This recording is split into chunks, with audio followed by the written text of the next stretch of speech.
Okay, hello guys, welcome to another episode of Football Roundup. I know I was gone for a week or two. I wasn't feeling that well, and then we had the international break, so didn't really see a point in making a video, but now we're back. Now we got regular football back. I'd like to start it off with the Premier League. We had a couple good games. We had a very interesting matchup, which is probably the matchup that was the most hyped, one of the matches that people were most looking forward to. And I'd like to say it didn't disappoint, and that would be Tottenham going up against Manchester City. We had Mourinho going up against Guardiola, and it was typical Mourinho. It was having no possession of the ball, going for counterattacks, and being able to finish off the few chances that you have. And you know, one thing I'd like to point out about this match is just how great of a player Harry Kane has become. Harry Kane was always a really good player. He was always a great scorer, a great finisher.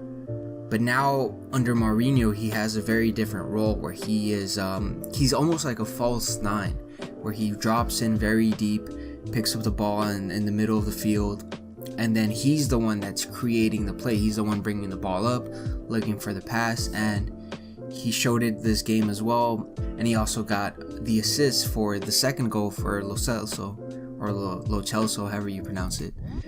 And Kane is still also being able to score his own goals. He didn't get one today, but he was involved in both goals, and I do think he is very underrated.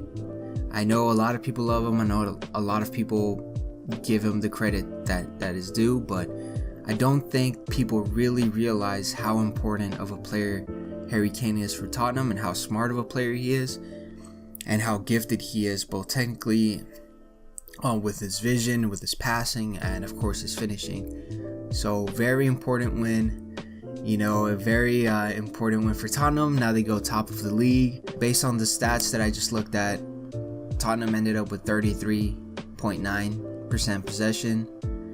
Very little possession. Only had 4 shots to Manchester City's 22.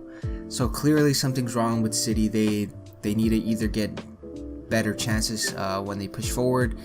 They need to finish those chances, and they're definitely not going to be contending for the title this year. And if Mourinho ends up winning the Premier League with Tottenham, Mourinho's going to be talking shit for like the next 5 years. Like, I won the Premier League with Tottenham, you can't tell me shit. And you know, who could blame him, right? Another big match in the Premier League was Liverpool going up against Leicester. Liverpool really needed this victory against Leicester, who's also very high up in the table, also competing, putting up a fight for the title. And Liverpool, obviously being reigning champions, they definitely want to be contenders. Unfortunately, Liverpool has, I believe, 8 players, many of them from their starting lineup missing. Salah out due to COVID, Van Dijk with a pretty bad injury not that long ago. So Liverpool were not looking too good going in, but they were able to secure the 3 points. They got the win, and they're currently second, I believe, in the league. Liverpool doing great business as well, bringing in Diogo Jota, who's been a great player for them, being consistent throughout the season, and being a key figure in important matches. So hopefully he keeps his run going, and Liverpool, once they bring back all their key players that haven't been there, they definitely look like they're going to be a much scarier side going forward. We'll see how the end of the season turns out for them. One match that I do want to bring up that wasn't a very exciting match, a very boring match to be quite honest, was Arsenal going up against Leeds. Now I bring this up because there's no reason why Arsenal shouldn't win this game. There's no reason why Arsenal couldn't score in this game. They have the players, definitely the superior team, but it looks like Arsenal is just gonna be an irrelevant team for years to come. I know that they won FA Cup not that long ago, but in terms of the Premier League, in terms of competing for the Premier League, and you know, let alone Europe, it just doesn't seem like Arsenal has it. Yeah, I'm not sure. They have plenty of good players, but if it's not their style, maybe it's their mentality, and maybe it's something that they're gonna have to address differently, because I honestly don't see them competing for anything anytime soon. Okay, now over in Spain, I was actually looking forward to this match. It was Atletico going up against Barcelona.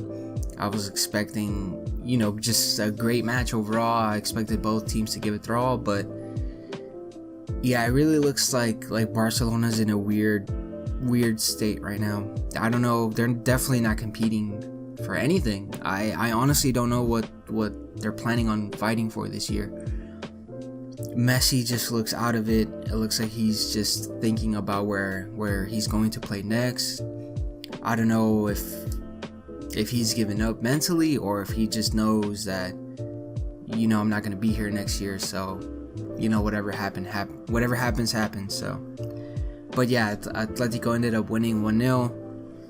Piqué made a mistake that led to a counterattack. Ter Stegen comes out a lot. Comes out way too much, and Carrasco's able to do, give him a little nutmeg while he's in the middle of the field, and wide open net, 40 yards out, scores, and that was enough. That was enough to beat Barca. Very little from them, very little from Griezmann. I just don't know why he's still there. But overall, the team very, very poor, and Piqué suffering an injury that looked like it ended his season. So just more problems for Barcelona. Barcelona currently 12th in the league, so definitely one of their worst years in recent memory. And it's pretty sad that if this is Messi's last season, that he goes out like this. Now, still in Spain, Real Madrid had an important match against Villarreal. Two teams that are competing. I would say Real Madrid competing for the title, but Villarreal definitely wanting to be in the Champions League spots for sure, and within reach of the first place position as well. I don't know what's going on with Real Madrid. They should be able to be beating these teams, but they drew 1-1. Villarreal played a good game. Real Madrid looked decent at points, but just couldn't secure the victory. And honestly, they either need to bring in new players, or there needs to be a switch up in tactics, switch up in approach, because it looks like Zidane hasn't been able to pull the magic that he had not that long ago with Real. And we'll see. Maybe the Champions League games will give them a little bit of a boost. I know they've been inconsistent there as well, but we'll see. Now, over in Serie A, Italy's pretty interesting right now, man. Honestly, Juve not first in the league. Pretty surprising. But they did go up against Cagliari. Ronaldo's coming back from quite a bit of absence that he's had due to his COVID, but he's back in rhythm, and he scored a brace again. Ronaldo proving very important for Juve yet again. Scoring a great goal for his first, where he received it right at the edge of the box, took on two players and placed it. Nothing for the goalie to do. Second goal came off of a header from a corner kick. Ronaldo wide open, but still a difficult shot to score. Very uncomfortable positioning, but he finished. He scored, and now Juve look like they're slowly creeping back up to first place. And speaking of first place, AC Milan had a great game. AC Milan having probably one of their toughest matches of the year, going up against Napoli. Milan, honestly, what would they do without Zlatan? Zlatan still at the age of 39, coming through, being a key player, scoring goals, just being a dominant presence on the field. And his brace secured them the victory. Napoli tried pushing one back, but AC Milan were able to get a third towards the end. And unfortunately though, Zlatan did suffer an injury during the match that ended up taking him out. It looked like he pulled something, but I'm not sure if it was something a little bit more severe. We'll have to wait on that until there's more updates, more examination of Zlatan. And hopefully he gets back, because he's been such a great player for them this year. Such a key player, honestly, and it would be a shame for AC Milan to be at the position that they're in now and have that all just, fall and crumble because one of their star players isn't there. Overall, great performance from Milan. They do look like a great side. We'll see what they do internationally in Europe, and we'll see how they compete against other opponents like Juve and Inter. Moving on to Inter, they did get a 4-2 victory Lukaku inspired Inter. Lukaku scoring 2 and assisting 2. I'm just glad for Lukaku. It looks like he really does feel at home and appreciated at Inter. I know that Inter have been struggling. They're still a good side. They still have plenty of great players, and if they don't compete this year, that's the only concern, because I don't know what their plans are for the following season, considering that the players that they have now are relatively in their prime, and a lot of other players might be looking to move.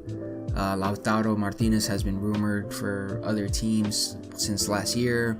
Lukaku is doing great, but he might want to leave to another team. Anyways, guys, that's going to be all for me today. Thank you guys, and I'll see you guys next week on the next Football Roundup.